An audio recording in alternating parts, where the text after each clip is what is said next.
7 to shoot. Nowitzki drives with it, and he lefty layup, banks it in.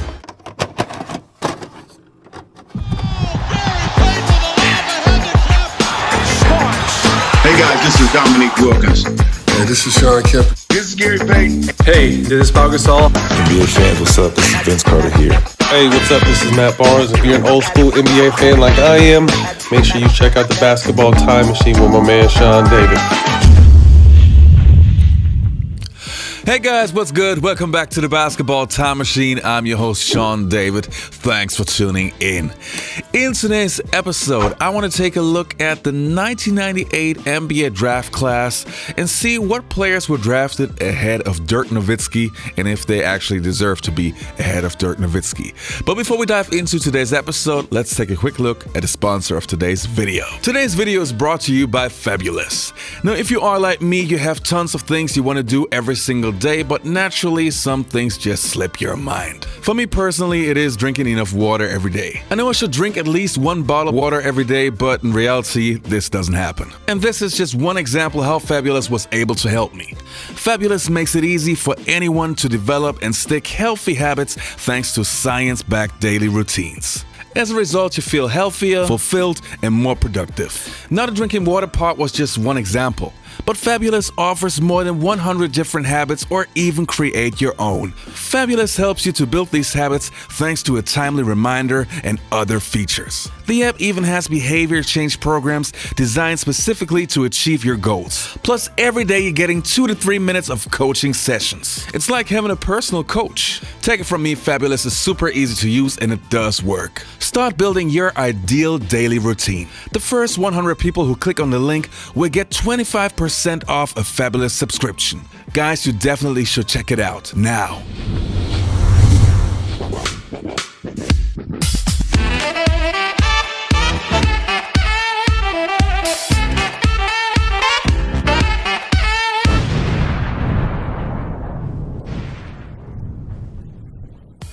At the 1998 NBA draft, who would have thought that Dirk Nowitzki would become one of the best players of all time? An MVP, an NBA champion, the best European player the NBA had ever seen up until that point. But looking back at the 1998 draft class and looking at the players who were drafted ahead of Nowitzki, you might ask yourself what could have been if another team realized what a diamond in the rough Dirk Nowitzki was. So let's take a look at all 8 players that were drafted ahead of Dirk Nowitzki. So coming in at number 8 was Larry Hughes. Now talking about a player that went pretty much under the radar for the majority of his career. Some solid seasons where he averaged more than 20 points per game, but then Larry Hughes never had that breakout season. Drafted by the Philadelphia 76ers, Hughes was paired up with Allen Iverson at first, but then left the 76ers in only his second season. He would become a journeyman, play for 9 different teams, and unfortunately never make an NBA All-Star team. Did he really have the potential to become an NBA superstar? Absolutely. But it just wasn't in his cards at the end of his career. With the 8th pick in the 1998 NBA Draft, the Philadelphia 76ers select Larry Hughes from St. Louis University. He's the freshman of the year in Division I college basketball. He did score over 20 a game, but he's not a high percentage shooter at this time in his career. Coming in at number 7 is Jason Williams, aka White Chocolate, aka J. Will. Now here we have a guy who's still popular even until today. Just go on YouTube and take a look how many views his highlight tapes have. When he came into the NBA, he was a breath of fresh air. Many said that he was Pistol Pete reincarnated. Flashy passes, pulling up from way downtown and bringing Showtime back to the NBA. Especially with the Sacramento Kings, J. Will would make a name for himself. Again, a player who would never make an NBA All-Star team, but who would be a vital part of the 2000s NBA. In Sacramento, there was another rookie, captivating crowds with a different flavor. Williams to the hole. This guy's amazing. White Chocolate, perfect name.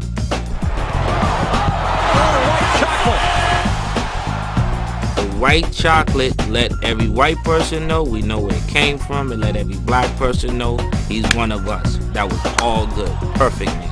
When I think about one of the more exciting players in the league, was Jason Williams. He could have been a Harlem Globetrotter. I'm not kidding you. It was showtime all over again. Williams, can you believe him? Nasty with that ball handle. He probably drove most coaches crazy, but he couldn't help himself. It's just the way he played, and it actually worked for him. Jason, he's like the newborn kid on the family.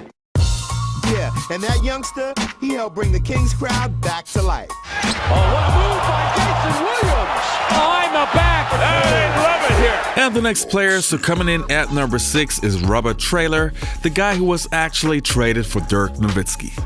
Oh, I bet the Milwaukee Bucks are still biting their asses even until today. In hindsight, this was probably one of the worst trades in NBA history.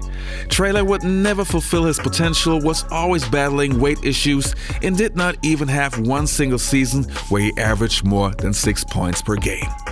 He was super slow, a weak rebounder for his position, and had to end his career at the young age of 27. Sadly, he passed away many years ago. Taken number 6 here in the first round by the Dallas Mavericks, a guy who at times has really tipped the scales, but to his credit has really worked to get himself into playable shape. And the next player who was selected with the 5th pick was Vince Carter. Now, was he the most exciting player of that draft class or what? Carter, who was drafted by the Golden State Warriors, was a player that would put people into their seats. Oh, you didn't know that Carter was originally drafted by the Warriors? Well, yes, that really happened. Let's hear what Vince has to say about this. And then I get drafted by Golden State, so I'm like, okay, I'm out west, Golden State, cool, whatever.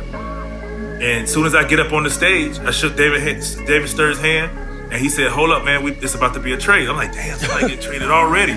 How little did Carter know that he was the one being traded? Now, when he landed in Toronto, he quickly turned the Raptors into must-watch TV. His athleticism was something that we have never seen before. In only his second season, he became an NBA All-Star and would stay one for the next 6 years. When he then joined the New Jersey Nets, he became part of one of the best teams in the Eastern Conference. And even though Carter would play for many more teams in his future, there's no denying that he was one of the most important players of the 2000s. Their fans come to see, they want to see something spectacular, is what it's all about. Insanity. It's electric. It's high flying. Everybody goes crazy. Vince Carter, you are amazing. Next, obviously, coming in at number 4 is Antoine Jameson. Now, this guy is probably one of the most underrated players of his draft class. He was not flashy, not spectacular, but a solid player who would average 18 points per game for his entire career. He was a sensational rebounder for a small forward, sometimes grabbing 8 boards per game throughout his career, as well as a guy who could give you 20 points per night. His biggest problem was that he hardly played for a team that was competing for a championship or even the playoffs. If we would have placed him on Kobe's and Shaq's Lakers, for example, he would have been a vital part for a championship team. But this would never happen. When he left college, he was the College Player of the Year, and NBA experts thought that he would be the star of his draft class. This kid is a player with a big heart that's played in a great program who I think will eventually be a great pro. Outstanding rebounder. He rebounds his own shot better than anyone I've seen in the game in the last 10 years. He has a nice jump hook to his left shoulder, really runs the floor. I mean, he was the best runner of the floor that I have seen the entire collegiate season. And coming in at number 3 was Rafe Lafrance. Now, we have to remember back in those days, coaches were very high on bigs. You needed to have a 7-footer in order to be a championship or at least a playoff contender. And when the Denver Nuggets selected Rafe Lafrance, they were hoping to get a potential franchise player. And did they get one? Nope.